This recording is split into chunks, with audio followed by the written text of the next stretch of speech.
Today's presentation, we'll discuss how utility software secures the computer system, structures of operating systems, the components of the system unit, and their functions.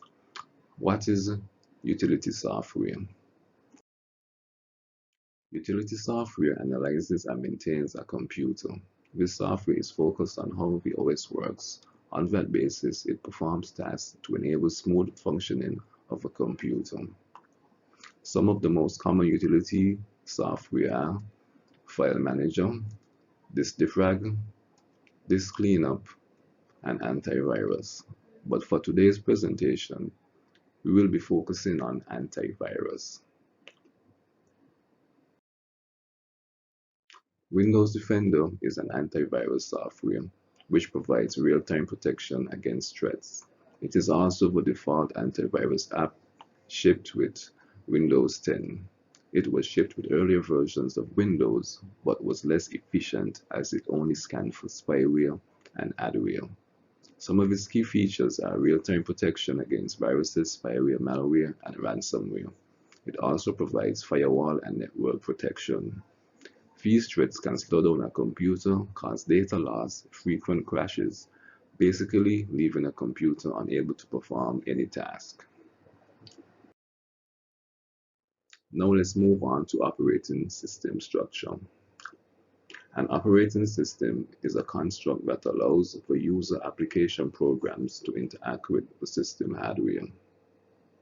Since the operating system is such a complex structure, it should be created with utmost care so it can be used and modified easily. An easy way to do this is to create an operating system in paths.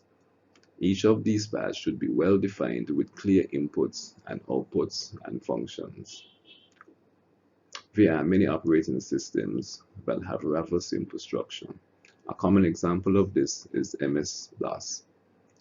It was designed simply for a niche amount of people. There was no indication that it would become so popular. The image illustrates the structure of MS-DOS.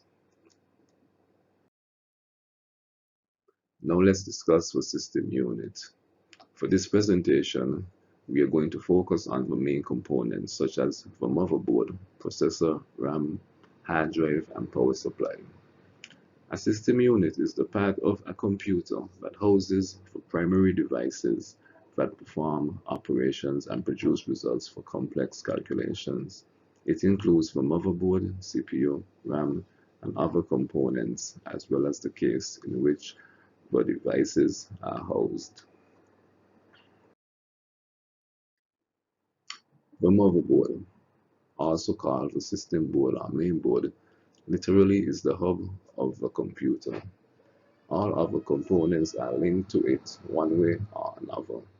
This part includes all the controllers managing all the standard peripheral devices, such as mouse, keyboard, the display screen, and the disk drive. Next, we have the CPU. The CPU is a small chip located inside the computer. It is also called the central processing unit. It is an integrated circuit accepting coded instructions for execution. Processors can be with pins or pinless. No RAM, or system memory, is an installed memory module temporarily storing all the information that the PC needs right now or may need in the nearest future. The hard drive is an internally installed archival storage memory. It is a place where all files and folders are located. Next, the power supply. This is an electrical device providing every part of the computer with electrical power.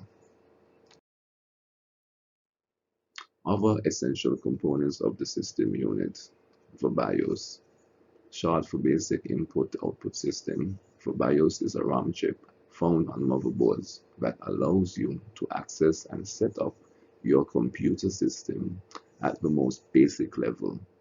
The BIOS includes instructions on how to load basic computer hardware.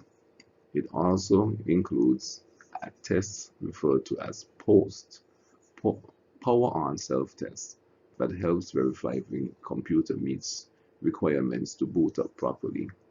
If the computer does not pass the post, you hear a combination of beeps indicating what is malfunctioning in the computer. The CMOS, alternatively referred to as RTC, real-time clock, NVRAM, non-volatile RAM, or CMOS RAM. CMOS is short for complementary metal oxide semiconductor. CMOS is an onboard battery-powered semiconductor chip inside computers that stores information. This information ranges from the system time and date to system hardware settings for your computer. Now the registry. The registry or Windows registry is a database of information, settings, options, and other values for software and hardware installed on all versions of Microsoft Windows operating systems. When a program is installed, a new subkey is created in the registry. The subkey contains settings specific to that program, such as its location, version, and primary executable. Now let's discuss the function of the CPU, monitor, keyboard, and mouse of the computer system. The CPU, or central processing unit, is computer hardware that carries out a computer's instructions and controls all the arithmetical, logical, and input-output operations of a computer system. These instructions can be software or hardware-based. The CPU is the most important part of the computer system in terms of computing power. Therefore, the speed of the computer significantly depends on the CPU. The diagram above depicts the processing flow.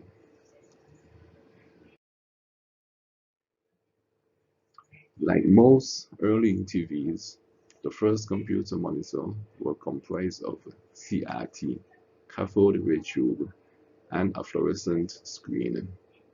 Today, our monitors are created using flat panel display technology using backlit LEDs.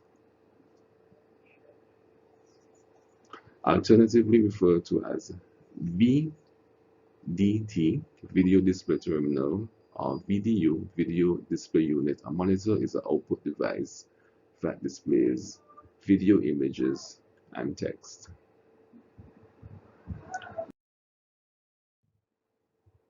A keyboard is one of the primary input devices used with a computer.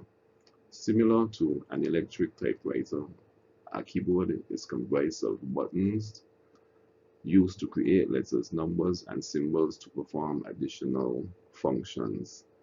Today, most desktop computer keyboards connect to the computer using USB or Bluetooth for wireless connection. Before USB, a computer used PS2 serial port or AT-DIN5 as a keyboard interface.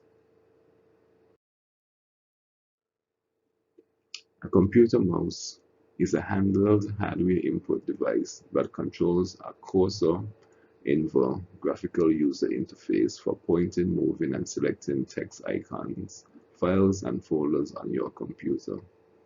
In addition to these functions, a mouse can also be used to drag and drop objects and give you access to the right-click menu.